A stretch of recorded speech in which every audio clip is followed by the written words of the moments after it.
thinking of renting. Last week we spoke with our real estate agent and we looked at the type of rentor, the person who's coming in and the kind of research you need to do into the person who's going to be occupying your property. But what about putting it on the market in the first place? What are some of the things we need to pay attention to? Agent Sharita steps in to help us with that. Good morning to you, Sharita O'Dell. How are you doing? I am good. How are you? I'm doing great. Thank you so much. Now, break it down for us. We're thinking of renting. Yes. Well, first off, there are three types of rentals, so you have to determine what suits you best. There's unfurnished, where absolutely nothing is in the apartment or house. The beauty of that is that you don't have to worry about wear and tear, and every time there is a tenant turnover, you probably just go in, paint up, spruce up, and fix up. In terms of semi-furnished, that's where you have the major appliances. So oven, fridge, washing machine, at least those three. And it facilitates when persons are traveling, sometimes from overseas, they are coming with their furniture Hmm. in the cases of expats and returning nationals, but they may not have the appliances. So they're semi-furnished. And then there is fully furnished. That is when you have decided to provide all furniture. It comes in handy for those who are traveling with their bag.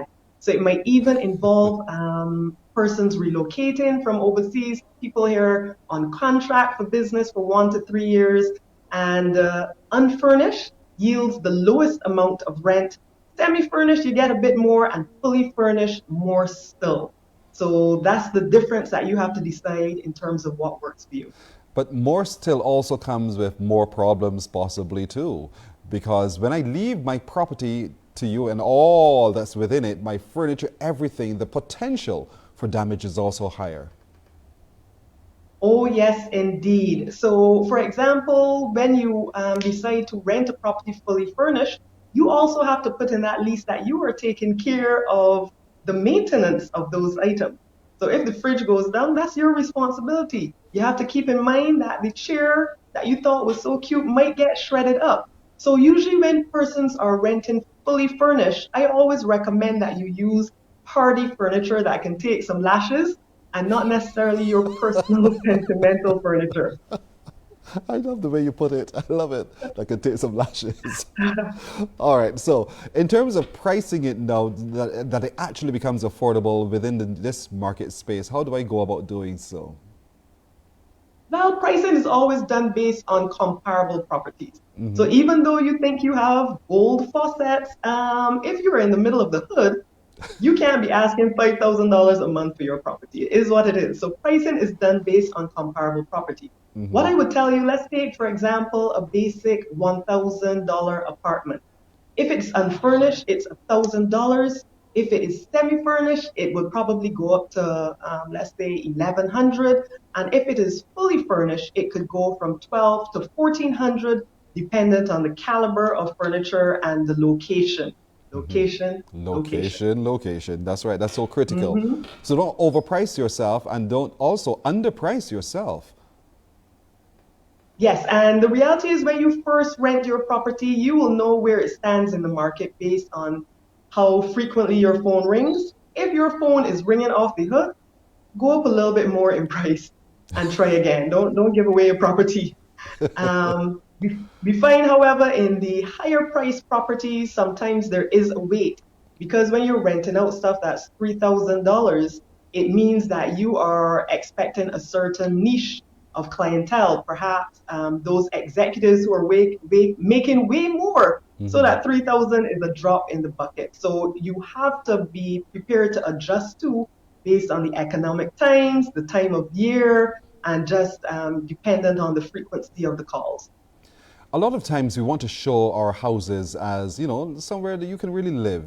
So we clean it up and we make it just right and we put in our best of everything. Is that Mhm. necessarily the best approach? Yes, this has to become somebody else's home. So I find that especially in the lower price point, people believe that they can put any rinky dink on the market and it will move. That's not fair to somebody who's going to be paying you money every month, you know? What I would say though, for those of you who are now preparing houses and apartments for rent, keep the colors neutral. I know you might like your black accent wall, but who's to say that John Paul will? So keep Yes. the colors neutral. If you are dealing with a furnished property, be mindful that the little relics that were there since the 70s that you think are so fashionable may not be that desirable anymore. So these are things that you have to keep in mind. Keep it a neutral palette all around. So basic off-white or cream, those kinds of colors. This is inside. This is not necessarily outside. The color of my house outside is the Correct. color Not of my house necessarily outside. inside. So inside, No, I room mean the to color room. outside is fine, but keep it a neutral palette inside. Don't because you like certain things like accent walls and so forth. Remember, you don't know who's going to be renting that property, so you have to make it a home for them. That when they come in, they put their personal touch with curtains or Right. decor or whatever to make it pop. As basic a palette that they can work from. What about the bathroom? Because, you know, that's also a very personal space, and a lot of people tend to do different things in that space.